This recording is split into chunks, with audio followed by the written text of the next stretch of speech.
जेव्हा बातमी असते विश्वासाची तेव्हा नाव येते जळगाव उन्नती न्यूज। तुमचा हक्काचा आवाज जळगाव उन्नती न्यूज। पाहूया आजच्या बातम्या। तपास यंत्रणेचा मोठा गोंधळ। ज्या मुलीच्या हत्येप्रकरणी बाप भावाला पकडले ती निघाली जिवंत। जळगाव जामोद तालुक्यामधील राजुरा परिसरात सापडलेल्या एका शिरविहीन मृतदेहाच्या तपासात बुलढाणा स्थानिक गुन्हे शाखेने मोठा प्रताप केला आहे। ज्या तरुणीची हत्या झाल्याचा दावा करत पोलिसांनी मध्य प्रदेशातील बऱ्हाणपूर येथून तिच्या वडिलांना आणि भावाला ताब्यात घेतले होते, ती तरुणी चक्क जिवंत असल्याचे समोर आले आहे। यामुळे पोलिसांच्या संपूर्ण तपासावरच मोठे प्रश्नचिन्ह निर्माण झाले आहे।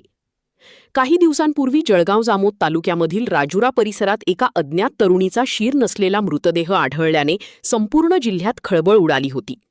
या प्रकरणाचा तपास करताना बुलढाणा एलसीबीने थेट मध्य प्रदेशातील बऱ्हाणपूर गाठले आणि एका कुटुंबातील पितापुत्राला ताब्यात घेतले।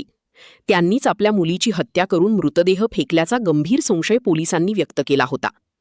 पोलिसांच्या तपासाचे धिंडवडे काढणारा धक्कादायक ट्विस्ट तेव्हा समोर आला जेव्हा मृत असल्याचा दावा केलेली ही मुलगी शिवानी स्वतः बऱ्हाणपूर पोलिसांसमोर हजर झाली। मी जिवंत आहे, माझ्या वडिलांना आणि भावाला सोडा, अशी आर्त मागणी तिने केली।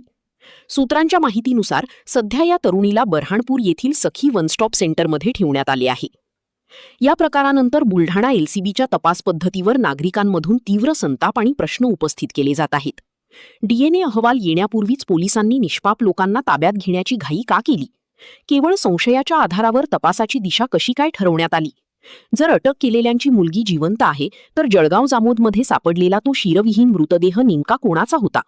या प्रकरणामागे आणखी एखादे मोठे गूढ दडलेले आहे का? या सगळ्या गोंधळामुळे नागरिकांमध्ये मोठा संभ्रम आणि भीतीचे वातावरण निर्माण झाले आहे। आता खरी मृत व्यक्ती कोण, तिची ओळख काय आणि खरे आरोपी कोण, याकडे संपूर्ण जिल्ह्याचे लक्ष लागले आहे। हम 24 तारीख को चले गए थे 8 बजे, तो हमारा कुछ घटना नहीं हुआ। हम जिंदा है, मेरा पिताजी ना मेरा भाई को छोड़ के। या संदर्भात जो पोलीस स्टेशन जळगाव जामोद गुन्हा रजिस्टर नंबर 283/26 या गुन्ह्यामध्ये आम्हाला अशी माहिती मिळाली की खकनार पोलीस स्टेशन मध्य प्रदेश जिल्हा बऱ्हाणपूर येथील ग्राम खडकी येथे एक मिसिंग महिला आहे। त्या संदर्भात स्थानिक गुन्हे शाखेच्या पथकाने तपास केला असता त्यांना असे दिसून आले की त्या तिथल्या मुलीच्या वडिलांनी आणि भाऊने कबूल केले की आम्ही या मुलीचा, शिवानी या मुलीचा खून केलेला आहे।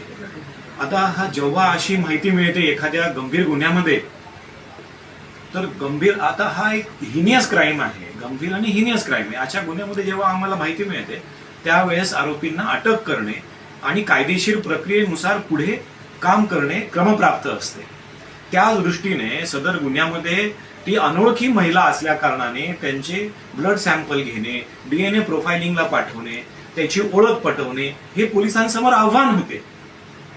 अनोळखी महिला असल्याने ही माहिती मिळाल्याने त्यांना अटक करणं हे क्रमप्राप्त होतं आणि त्यानुसार आम्ही त्यांचे ब्लड सॅम्पल घेतलेले आहे। ब्लड सॅम्पल घेऊन ते आम्ही FSL ला पाठवले आहे।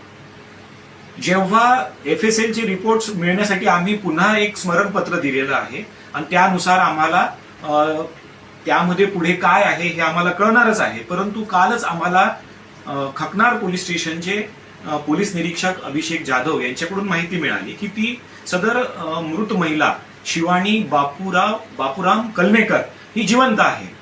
त्या दृष्टीने सदर मुलीला आम्ही पोलीस स्टेशनला बोलवले आहे आणि व्हेरिफिकेशन करत आहोत, तिचे बयान घेत आहोत आणि पुढील कायदेशीर प्रक्रिया आम्ही करत आहोत। पोलीस स्टेशन जळगाव जामोद आणि स्वतः पोलीस निरीक्षक मी नितीन पाटील आमच्याकडे हा तपास आहे। ठीक आहे, आता यावेळेस या प्रश्नांची उत्तरं देणे क्रमप्राप्त आहे, त्यामुळे मी देत आहे। परंतु या गुन्ह्यामध्ये मला एवढंच सांगणं आहे की एखाद्या गंभीर गुन्ह्यामध्ये आम्हाला त्या अनोळखी महिलेची ओळख पटवणे हे आव्हानात्मक आहे। त्या कारणाने आम्ही त्यांना